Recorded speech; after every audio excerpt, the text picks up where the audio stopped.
ចាំតែយកអំណោយយើងចង់រៀបចំប្រទេស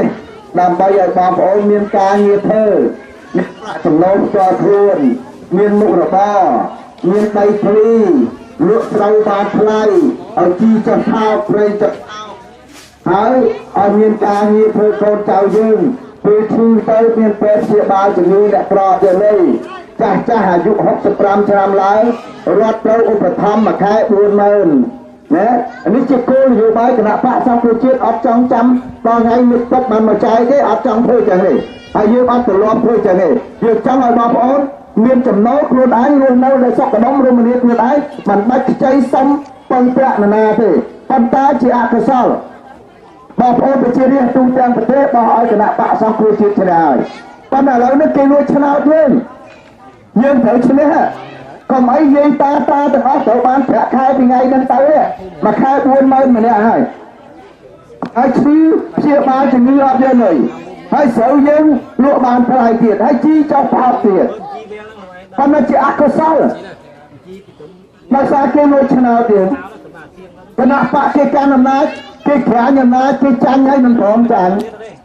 ចឹងហើយបានយើងអត់ព្រមទេបងប្អូនគេមិនលួចលុយខ្ញុំលួចលុយឲ្យបានពីវ៉ាន់ដេទេគឺលួចបងប្អូនហ្នឹងម្ដងយាយតាត្រូវបាន 40,000 មួយខែឥឡូវគឺលួចឆ្នោតទៅគណៈបកសង្គ្រោះជាតិអត់ដឹកនាំប្រទេសលែងបាន 40,000 ដែរណាគេមិនលួចដល់បងប្អូនមិនមែនទេបងយកដីប្រជារាស្ត្រដកយកជូនប្រជាកសិករក្រីក្រវិញហើយប៉ុន្តែដល់ឥឡូវនេះគេឈ្នះទៅគេយកដីនេះឲ្យអ្នកមានទៀតយើងអ្នកក្រនៅតែខ្វះដីទៀតហើយណាដោយសារគេមិនឈ្នះទៅទេគេមិនឆ្នោតទេយ៉ាងហើយបានយើងធ្វើការតស៊ូទាមទារយកយុទ្ធសាស្ត្រតទៅទៀតដើម្បីឲ្យយុទ្ធសាស្ត្រឲ្យប្រជារាស្ត្រដែលខំបោះឲ្យសង្គ្រោះជាតិឆ្នះនេះហើយស្រាប់គេលួចបាត់ចឹងហើយបានថ្ងៃខាងស្អែកនេះថ្ងៃ 23 នេះយើងនឹងធ្វើមហាបាតកម្មទូទាំងប្រទេសខែចូលភ្នំពេញទាំងអស់ដល់ថ្ងៃ 23 ឆ្នាំជួយឲ្យយុទ្ធសាស្ត្រខ្មែរឲ្យខ្មែរឈ្នះវិញបើខ្មែរឈ្នះខ្មែរឈ្នះក្រមិនបាច់សុំទានទេដោយសារណៃទេមែនមកបាទចាឥឡូវដោយសារជាឱកាសនេះ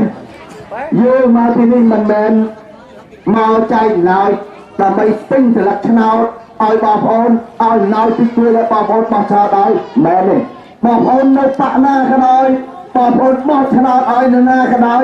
มันសំខាន់ទេឲ្យតែខ្មែរគឺជួយខ្មែរទាំងអស់គ្នាណាបងប្អូនណាអត់ទេអត់ក៏ប្រចាំតាក់មួយទេបាទចឹងអត់មកទីនេះអត់មានរឿងអីណានៅអត់លើកមូលដ្ឋានទាំងអស់ណាបាទបងប្អូនណាក៏ដោយហើយយកអំណោយយើងហើយនឹងយកជំនួយហើយចង់ទៅបោះឲ្យនរណាទៀតក៏បោះចោលអត់សំខាន់ទេអត់ទិញអត់ដូរដោយគណៈបកមួយនោះទេគណៈបកមួយនោះយកអំណោយមកនោះឲ្យបងប្អូនទីជួយប៉ុនលក់ដីអស់